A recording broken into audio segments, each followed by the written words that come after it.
Welcome to আর রান্নাঘর। বন্ধুরা, আজকের রেসিপি এগ চাউমিন এবং স্ট্রিট স্টাইলে।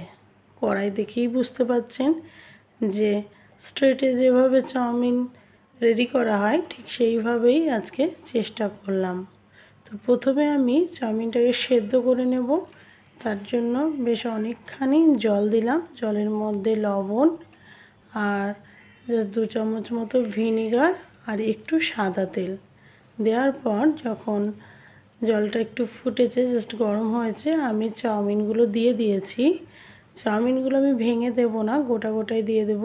একটু নাড়াচাড়া করে নিতে হবে। ব্যাস কিছুক্ষণ রাখার পর চাউমিনটা খুব বেশি সেদ্ধ করা যাবে না, একটু শক্ত শক্ত থাকবে। ঠিক সেই অবস্থায় দেখুন আমি তুলে এই ঝুড়ির মধ্যে রেখে দিলাম।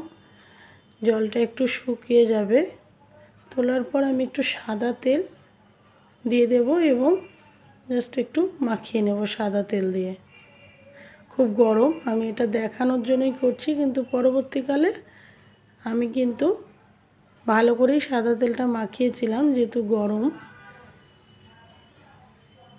তারপর কড়াইয়ে সাদা তেল দিয়ে কয়েক দানা রসুন দিয়েছি এবং লম্বা লম্বা করে কেটে রাখা গাজর, তার সঙ্গে লম্বা করে কেটে রাখা ক্যাপসিকাম এবং লম্বা লম্বা করে কেটে রাখা বাঁধাকপি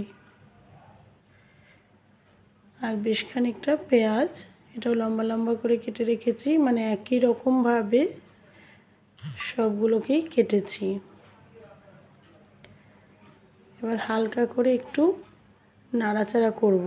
এখানে বলে রাখি যে কোনো সময় সবজি চাউমিনে সেদ্ধ করার মতো করবেন না, জাস্ট একটু নাড়াচাড়া করবেন।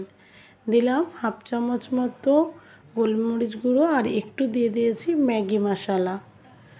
আপনারা বাজারে ম্যাগি কিনলেই মশলা দেয় বা ম্যাগি মশলা আলাদা করে পাওয়া যায়, ম্যাগি মশলা দিয়েছি। আর একটু লবণ দিলাম। দেওয়ার পর আমি চাউমিনগুলো যেগুলো সেদ্ধ করে রেখেছিলাম সেগুলো দিয়ে দিলাম। আপনারা এইভাবে চাউমিন একবার করে দেখবেন মনে হবে যে রেস্টুরেন্ট স্টাইলেই, রেস্টুরেন্টের মতোই চাউমিন হয়েছে। দিয়ে দিলাম 1 চামচ, বেশ বড় চামচের 1 চামচ সয়া সস আর 1 চামচ চিলি সস। এবার একটু ভালো করে নেড়ে নিচ্ছি। বেশ অনেকটা চাউমিন, নাড়তে একটু অসুবিধা হচ্ছিল, তবে আস্তে আস্তে নেড়ে নিচ্ছি। এদিকে আমি অন্য ওভেনে দিয়েছি ওটা নাড়তে। আর একটু ডিমটা ভেজে নিই। প্রথমে সাদা তেলে আমি 4টে ডিম ফাটিয়ে নেব। একটু গোলমরিচের গুঁড়ো দিলাম, একটু ম্যাগি মশলা আর একটু স্বাদ মতো লবণ দিয়ে ডিমটা ভুজিয়া করে নিচ্ছি। ব্যাস এদিকে নাড়া হয়ে গেছে। ডিম ভুজিয়া করে উপর থেকে দিয়ে দিলাম। উপর থেকে একটু টমেটো সস দিচ্ছি। আর শসা, গাজর, পেঁয়াজ আর কাঁচা লঙ্কাটা দিইনি, কারণ বাচ্চারা খাবে। শসা, গাজর, পেঁয়াজ আমি উপর থেকে দিয়ে দিলাম। এবার যখন প্লেটে তুলব তখন অল্প অল্প করে মাখিয়ে মাখিয়ে তুলে নেব। আপনাদের যদি আমার রেসিপিগুলো সত্যিই ভালো লাগে, প্লিজ অন্যদের সাথে শেয়ার করবেন। ভালো থাকবেন, সুস্থ থাকবেন।